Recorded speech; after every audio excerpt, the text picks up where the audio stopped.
Joshua was an elderly farmer who was living in rural Ireland. He was feeling very isolated on the farm since his only daughter moved to America, where she was working in a rest home in Texas. One day he had an idea while walking around his farm. He had noticed really nice wood to use to carve walking sticks to make and send to his daughter as a surprise. The only problem was that where the wood was, it was a fairy fort. Legend had it that folk tales associated with fairy forts typically relate a curse or retribution enacted upon those who would disturb or destroy the structures. As he carved the wood into the sticks, he prayed that nothing would happen him doing so. After he had about 20 sticks made, he sent them over to his daughter as a gift. His daughter Sharon was working in a rest home, but lost her job 6 months ago, but didn't want to tell her dad. She had a problem with drugs that was spiraling more and more out of control. She was popping the strongest painkillers and also using crystal meth. She didn't want to tell her dad how much of a mess her life was in. She sat down in her trailer, worrying about paying back a loan shark $10,000 that she got off him for a loan. She got the loan to pay off a local drug dealer that she knew didn't mess around. If she hadn't gotten the money, she would have been killed, and if she can't pay back the loan shark, she knew she would be killed also. But she thanked God she was able to get a loan of $10,000 to get the drug dealer off her back at least. One day her dad's walking sticks arrived, and she felt a pang of guilt and pain that he went through all that trouble of carving walking sticks for the residents of the rest home he thought she still was working in. She had put the $10,000 in the bank for safekeeping until the drug dealer called for it in a few days, as it was way too dangerous around her neck of the woods to keep that much cash in her trailer.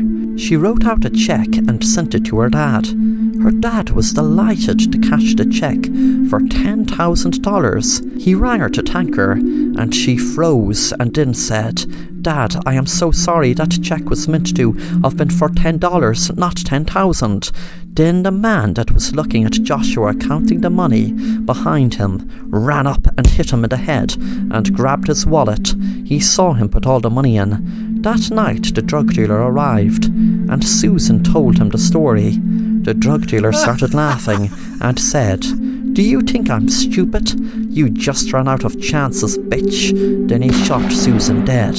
Joshua found out about her death a few days later and regretted ever stepping foot inside the fairy fort, knowing it was the fairy fort that made everything go wrong.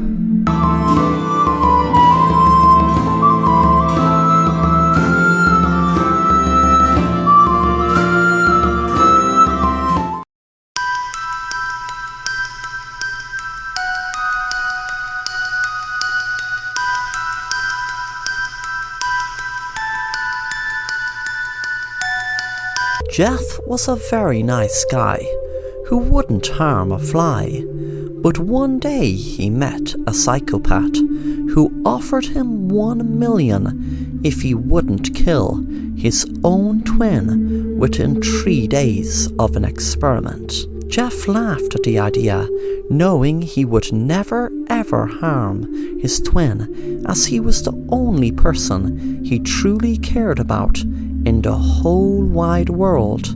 Jeff's parents unfortunately died in a car crash 5 years ago. Jeff also needed the money to pay off his mortgage and other bills he had outstanding, so the idea of being offered $1 million for not killing his own twin was too good to be true. Jeff even told his twin Darren about the idea, and Darren said, "Go for it." Jeff knew in his right mind he wouldn't kill his twin, but he feared they would drug him or something to drive him crazy, and he took every precaution his twin would be safe, and then he would collect his million and they both would forget about their crazy plan. The first day the experiment started, Jeff was put into a white room. There was no chair or table or anything else, just a plain white room. After a while, Jeff felt dizzy and faint without any food, and the whiteness drove him crazy. Eventually he tried to lie down to get some sleep, but as soon as he did, loud music came into the room. He didn't even have a clue where the music was coming from, as he saw no speakers. The next day he woke up, and one of the walls was replaced with a huge mirror, so he could see himself in the mirror. He stared at himself and realized how tired he looked. When he went to sleep, he slept sound until he woke up. Darren's voice filled the room through the hidden speakers. "Well done, Jeff. You are doing great. This is day 3. You've just a few hours before you collect your million. Good luck." Suddenly more loud music filled the room, and this time it seemed to be so loud he was wondering why the mirror didn't crack. Suddenly it stopped, and Darren's voice filled the room again. "Okay, Jeff, you're doing extremely good, but you might wonder why the mirror didn't crack. That is because it was reinforced, bulletproof glass that wasn't affected by the noise. But there will be a gun appear on the ground just now. You just need to make 10 different movements in the mirror and then shoot your reflection. Then you are free to go. Also, don't be surprised when the glass breaks, as the bulletproof cover to the mirror was lifted, so it's just an ordinary mirror now." Jeff made 10 different movements and lifted the gun and shot the glass. He then froze when he realized on the other side of the glass, his reflection wasn't him standing holding a gun. It was him lying down dead on the ground. Darren walked into view and said, "Well now, Jeff, I guess you won't be getting your 1 million. You see, I told a little white lie. Maybe, I'm not sure, or was it I left out some very important detail concerning you? That mirror was a mirror, yes, and you were looking at your reflection. But when I had lifted the bulletproof shield, it was the mirror that lifted.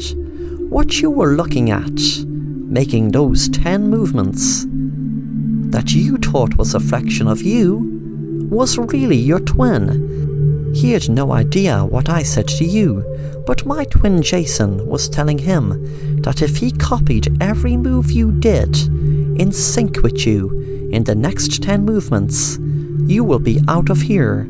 And you see, he didn't realize I meant you'd be out of here dead. I'm sorry, Jeff. I can't have you walking out here alive and blabbing all about my little experiment. But before I kill you, didn't I tell you I'd make you kill your own twin within 3 days?" Then Darren lifted the gun and shot Jeff in his head.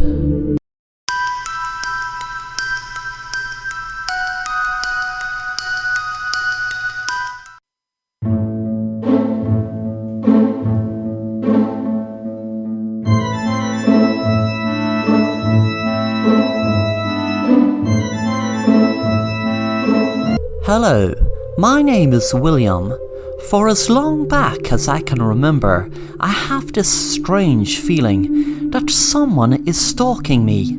But the last few months the feeling had gotten much stronger. Strong enough that wherever I go, whatever I am doing, I can expect to see a shadow. It's like a silhouette. I can't make out no features.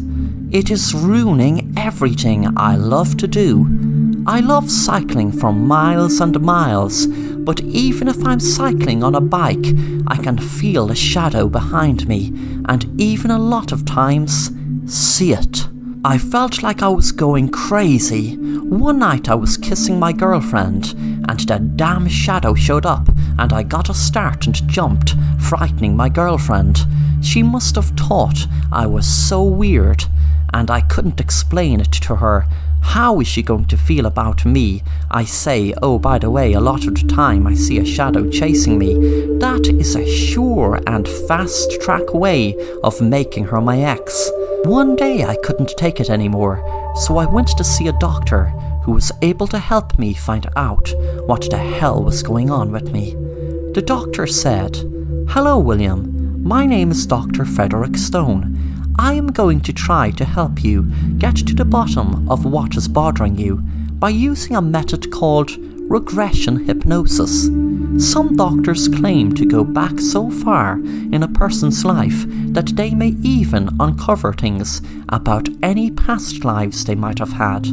But I'm sure we won't have to go back that long. You see, William, what I feel like is happening you from what you told me over the phone is you are suppressing memories that cause you pain, but sometimes those memories are coming to the surface in the shape of a shadow that you imagine. It is your subconscious telling you there is a problem that you're trying to forget.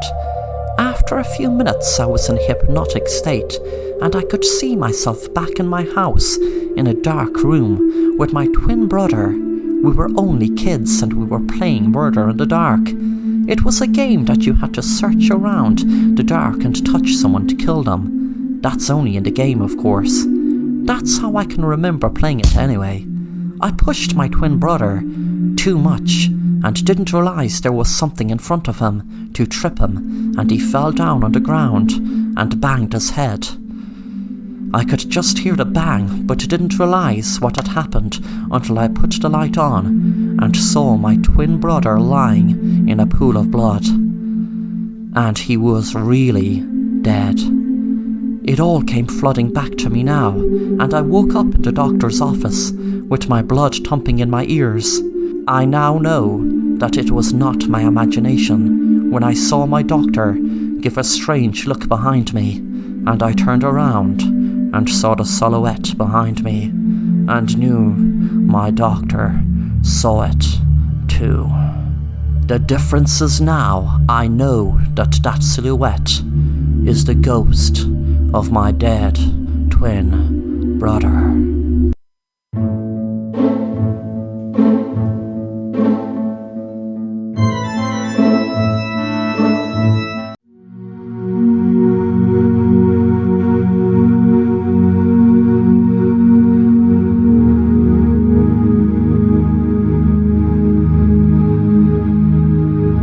In my area, nobody is allowed to cry, and it's a hard thing to keep up to not ever cry while living in an area full of horrid and cold people. My parents are always shouting at us to never cry, and every house has a swimming pool, and we all live next to rivers and canals. When my eldest brother started crying, my parents took his eyes out so that he could never ever cry again. And when my second eldest brother started to cry, my parents took his eyes out as well, and also the rest of his face. If we were on the verge of crying, we then needed to jump into the swimming pool or to the next nearest river or canal. It's a horrible moment when you find yourself on the verge of tears because someone has done something to you or a tragic event has happened, which just makes you emotional. When I am on the verge of tears, I just jump into a swimming pool, or I go and find the next nearest river or canal. I have nearly drowned many times, but at least I have never cried. This is why everyone in my area has a swimming pool and lives next to rivers or canals. You cannot cry underwater. I once helped a friend to never cry by pushing him into the canal, where he unfortunately drowned. His parents understood why I did this to their son, as he was on the verge of crying. and when I kept asking him whether he was okay, it just pushed him nearer to crying. Then one day, I found a cabin in some abandoned forest, and inside this cabin, silence and privacy was present. I was able to cry without anyone knowing or seeing me. I passed this secret on to 4 of my friends, and we each took turns going into this cabin to cry on our own. It was amazing. We had a timetable of whose turn it was to cry inside the cabin, but one day a terrible event had come upon us when the town economy had completely gone. This destroyed the order of the timetable because all 5 of us desperately needed to go inside the cabin so that we could cry about it on our own. None of us dared to go inside the cabin together and to see each other cry, because that would be an abomination to see each other cry.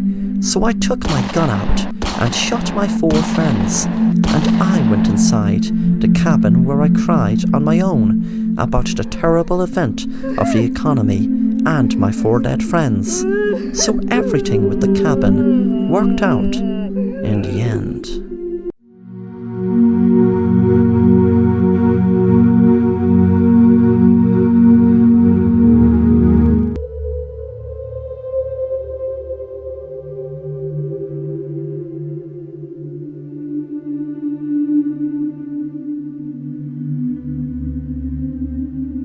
I was just walking on my own when a stranger went up to me with a coin in his hand.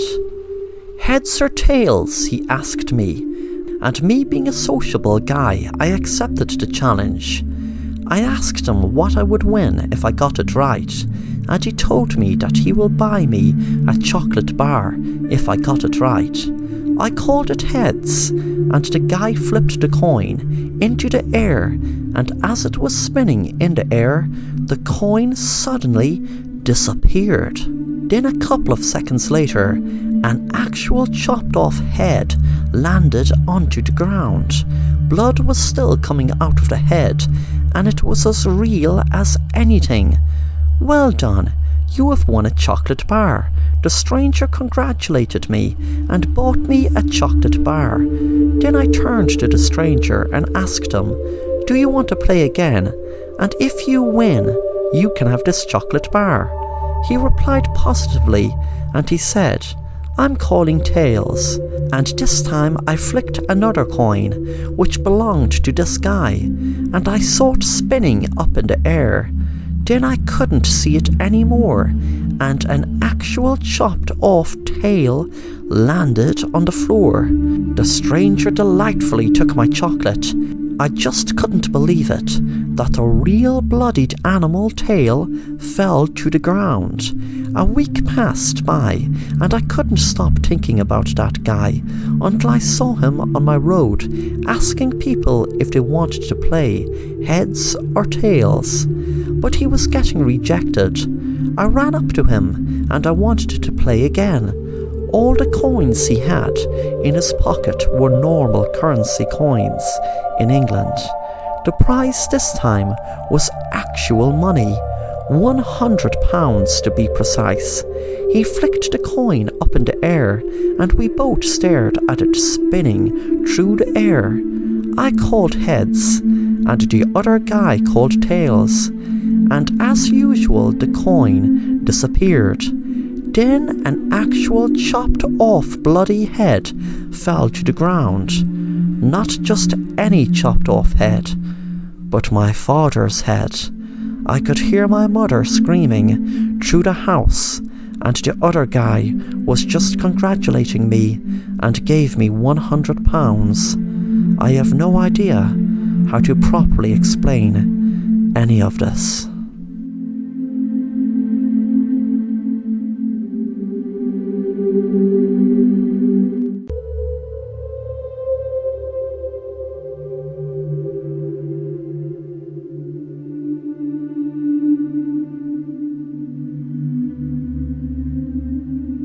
Me and my husband were driving one night.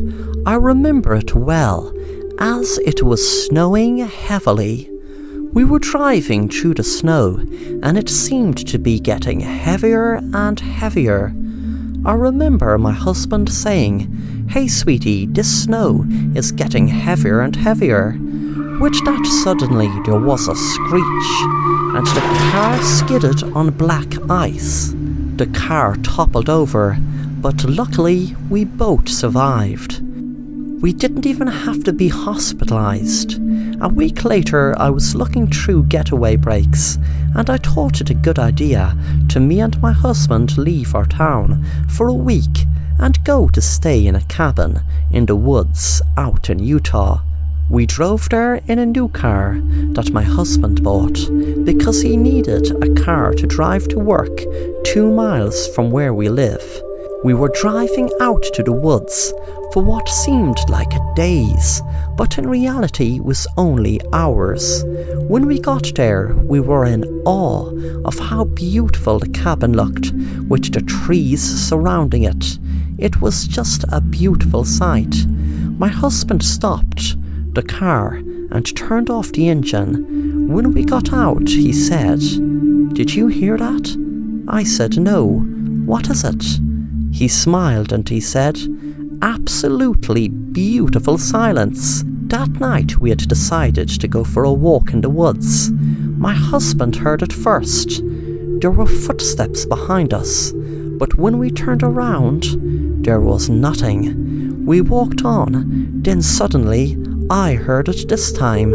When we turned around, there was a person dressed in black, wearing a hoodie. I screamed, and my husband said, "What the hell are you following us for?" There was a man's voice. "Let's play a game called The Hunt. It's kind of like a game of hide and seek on steroids, or maybe hide and seek on acid. I will give you a head start of 10 seconds to get the hell out of here, and after that I'm coming after ye with my gun, and I'm going to shoot ye both dead." We didn't bother ask any questions, and just ran and ran as fast as we could. As we were running down the road, I was counting down the seconds, and exactly when I reached 10, I heard running behind us. Suddenly there was a shot, and I fell to the ground in pain. Then the man shouted, "This is no fun. Ye can at least make it a little hard for me. I'll tell ye what, I will give the bitch 60 seconds to recover and to get the hell out of here, and after that I'm coming to hunt ye down and shoot ye dead." My husband shouted at him, "Get away, you crazy bastard!" The man shouted back, "Is it a wise idea to really waste time like that?" I eventually got up and put my arm around my husband, and after a minute we were just down the road a little bit when my husband screamed as a bullet hit him right in the back of his leg. He buckled down in the ground in pain. The bullet had hit the back of his kneecap. I was screaming as the man walked right up to my husband. Then the man put the gun right to my head and said to my husband, "Would you like me to kill your wife?" Blood was pouring from my shoulder where I was shot. The man said to me, "You have something to tell your husband, don't you? Something about the crash." I said to my husband, "I was pregnant." Then the man said, "Okay, tell him the real story." Then I turned to my husband and said, "Those bullets that were shot at us, well, I got shot by a red paint bullet, and you got shot with a real bullet. That's why I didn't feel pain getting shot, even though of course you thought I did. But you felt the pain. But that pain you're feeling isn't half as bad as when I lost my baby in the car you crashed." The man pointed the gun at my husband and said, "My baby you killed." And he shot my husband in his head.